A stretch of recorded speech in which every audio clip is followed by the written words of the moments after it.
What would you do if the strongest man in your camp told everyone he owned the fire? Not shared it, owned it. What if he pointed at the meat and said it belonged to him first? What if he told your child where to sleep? What if he demanded food from hunters who risked their lives? In a small ancient band, that man would have a problem. Everyone knew him. Everyone knew his mother. Everyone knew his mistakes. Everyone knew when he lied. And every adult nearby had hands, stones, spears, friends, and the option to leave. That is the part most people miss. For most of human history, kings were almost impossible. Not rare, impossible. A king needs people who cannot easily walk away. A king needs food that can be counted. A king needs guards. A king needs rituals. A king needs a story. A king needs obedience that lasts after breakfast. Hunter-gatherer life was bad soil for kings. The false answer is that ancient humans naturally wanted rulers. Wrong. Humans form leaders. That is true. A skilled hunter could be respected. An elder could be trusted. A healer could be feared. A brave fighter could be followed during danger. But respect is not kingship. Advice is not command. Influence is not a throne. The deeper reveal is this. Before humans invented kings, they had to invent a world where kings could survive. And for a very long time, that world did not exist. Imagine a small mobile band on the prehistoric savannah. 30 people, maybe 50. They move with seasons. They follow animals. They follow water. They sleep where food is close. Nobody owns much. A spear, a hide, a digging stick, some tools, some memory. Most wealth is carried in the body. Skill, knowledge, relationships. That kind of wealth is hard to tax, hard to store, hard to steal forever. If someone becomes too arrogant, the group has weapons. But even more powerful than weapons, it has laughter, mockery, gossip, refusal, silence. People can stop listening. They can stop sharing. They can abandon the bully. They can move camp. Mobility was political power. If your ruler becomes unbearable, you walk away. A tyrant cannot collect tribute from people who vanish into the tree line. That is why early kings were so difficult. Not because humans were pure, not because ancient bands were perfect. They were not. Humans compete. Humans envy. Humans dominate. Humans form status games everywhere. But domination in a small mobile group is fragile. Power has to be earned again and again. A hunter who shares meat gains honor. A hunter who hoards meat becomes a joke. A warrior who protects the group gains followers. A warrior who threatens the group becomes dangerous to everyone. In a camp where everyone knows everyone, arrogance has nowhere to hide. That world could produce leaders. It could produce famous people. It could produce feared people. But a king needs something else. A king needs permanence. He needs land that people cannot leave. He needs food stored in one place. He needs people who depend on that food. He needs followers who can punish refusal. He needs a sacred story that makes obedience feel normal. The crown comes late. The trap comes first.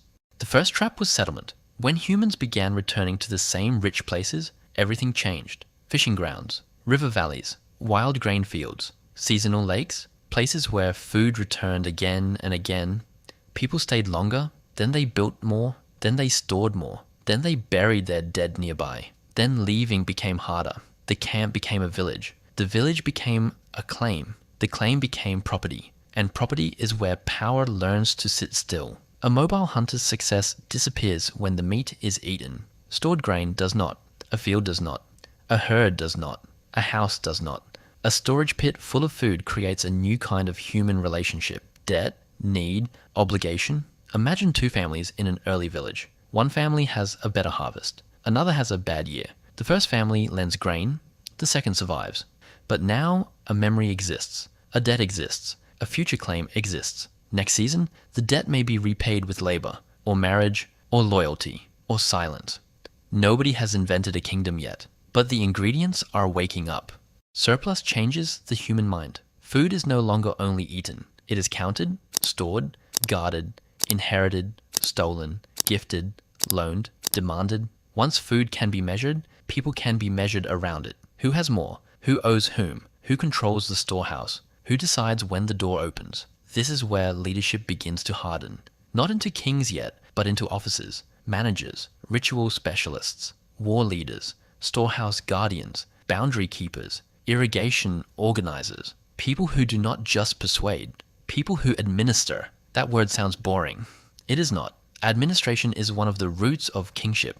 A village of 30 can remember promises. A town of thousands cannot. Someone must track grain. Someone must settle disputes. Someone must organize labor. Someone must guard supplies. Someone must decide who gets water first. Someone must speak for the group to other groups. At first, this authority may have been temporary, seasonal, shared, limited. A person leads the hunt. Another leads ritual. Another handles irrigation.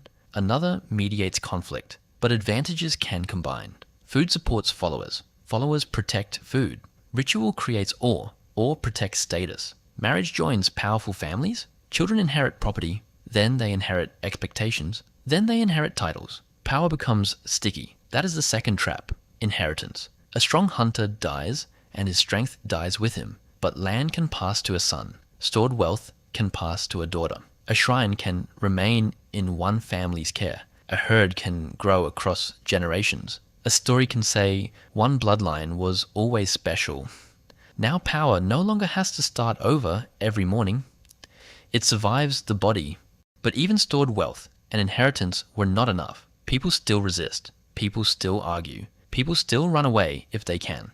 So power needed a sharper tool: violence. Fixed settlements are tempting targets. Grain can be raided. Livestock can be stolen. Fields can be burned. Water can be controlled. Trade routes can be blocked. Suddenly, defense matters more. In danger, people tolerate command. During crisis, speed matters. Debate can kill. A war leader who organizes defense can gain enormous prestige. If he wins, he brings protection. He brings captured goods. He rewards followers. He punishes enemies. He redistributes loot. He becomes necessary. Win once, and people thank him. Win many times, and people fear losing him. His temporary role begins to look permanent. The false answer is that kings were just the strongest warriors. Wrong. A strong warrior can dominate a battle, but a king must dominate peace. That requires more than force. A spear can make someone obey while the spear is nearby, but a kingdom needs obedience when the god is far away. That is where gods enter the story. Religion made power larger than the person holding it. If a leader controls grain, people may resent him. If a leader commands warriors, people may fear him.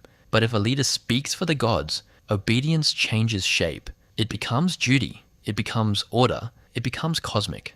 The ruler is no longer only a man with guards. He is a bridge between people and sky, between harvest and ritual, between war and divine approval, between law and sacred punishment. This may be the most powerful invention of kingship. Not the throne, not the crown, legitimacy. A king has to make rule feel natural. He has to turn domination into story. The gods chose him. His ancestors were special. His bloodline protects the land. The harvest proves his favor. The temple proves his devotion. The city walls prove his strength. The tomb proves his greatness. The ceremony teaches everyone where to stand. Repeat that long enough, and children grow up inside the story. They stop asking why one family rules. They learn that one family has always ruled. That is when kingship crosses a threshold. Power is no longer only taken. It is explained. It is performed. It is remembered. It is inherited. It is written down. Cities made this possible. In early Mesopotamia, large settlements like Uruk became something not villages, urban machines. Thousands of strangers lived close together. Food moved through storehouses. Labor moved through institutions. Ritual moved through temples. Records appeared. Not poems first. Accounts, grain, animals, rations, workers, fields, officials. Before kings became glorious in literature, power became boring on tablets. That boring part matters, because bureaucracy is obedience made durable. A command spoken by a chief dies in the air. A record can survive. A ration list can enforce. A tax count can repeat. A title can outlive the person. Written administration gave power a memory outside human bodies. Then rulers became visible everywhere, in larger houses, in richer graves, in monuments, in weapons, in temples, in art, in people drawn larger than everyone else. Ancient artists understood hierarchy. Make the ruler bigger, place him higher, surround him with soldiers, show captives below, show gods above. The eye learns the lesson before the mouth says it. This person is not like you. But even that is not the final invention. The deepest invention is the office. A bully dies, and the bullying may end. A respected leader dies, and the respect may fade. But a king dies, and another king appears. That is strange. That means power has left the body and entered a role. The man is temporary. The throne continues. The bloodline continues. The palace continues. The records continue. The priests continue. The guards continue. The taxes continue.